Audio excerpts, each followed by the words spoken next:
Julius Malema is definitely special. And I don't think this is the first time that I am saying that he's special, because he really is. He's really different. Whether you like him or hate him, he's different and he speaks his mind. He was interviewed recently by BBC, I believe, and he was asked, how do you feel about white people in South Africa saying that they will leave South Africa if you become president? This is what he said. You know there are some South Africans, and let us be blunt, many white South Africans, yes, who fear Julius Malema. Some of them have said to me, if Malema gets to power or close to power, I will leave this country.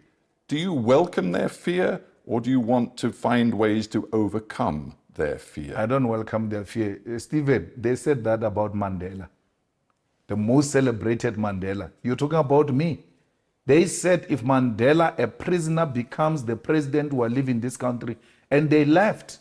I was in the Vaal River the other day, looking at some of the houses that whites abandoned in 1994 when Mandela became a president. They are not scared of Julius Malema.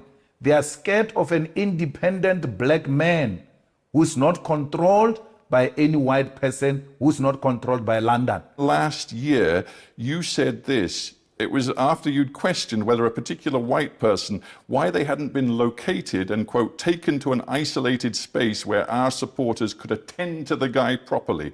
And you went on to say, you must never be scared to kill. A revolution demands that at some point there must be killing, because killing is part of the revolutionary act. Absolutely. This was last year. Absolutely. Absolutely. You can't say you're a revolutionary and then be scared to kill.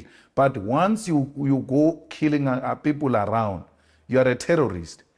When you've got the support of the majority of your people to engage in war, and the majority of the people are with you, that is the revolution. It's not terrorism.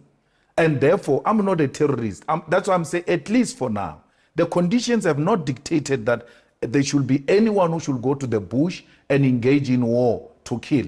But if those conditions necessitate, will without hesitation do that. That was his answer. And it's interesting that, honestly, white people in South Africa believe that if they leave South Africa, like South Africa will collapse or something will happen to South Africa. Like they're using it as a threat. Like if Julius Malema becomes a president, we will leave. And then like, what's your point?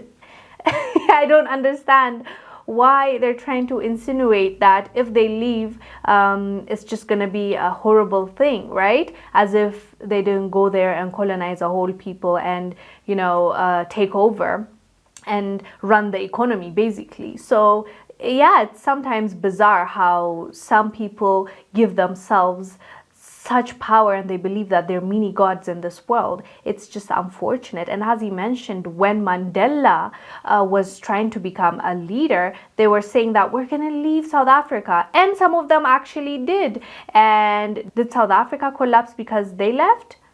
I don't think so. It was just so interesting that that's what they're saying right now. Not only that, he was asked like, what kind of relationship will South Africa have if he becomes president with Russia. And this is what he said. Let's take one particular aspect of your policy positions. Yes. Do you think aligning yourself with Vladimir Putin is going to be good for South Africa? But that's what it is now.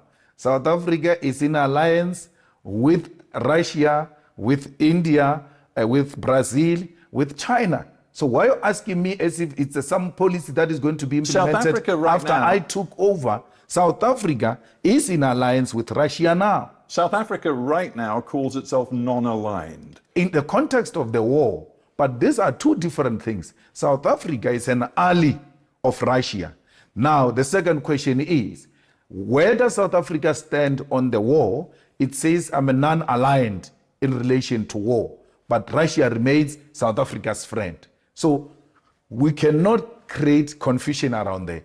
Don't create an impression that it is Malema who's going to come and create an alliance with Russia. But there are some very specific... Actually, I will go beyond that.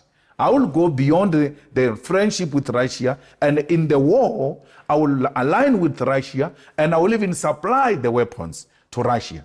Because Russia is in a war with imperialism, and any agenda that seeks to push back imperialist agendas.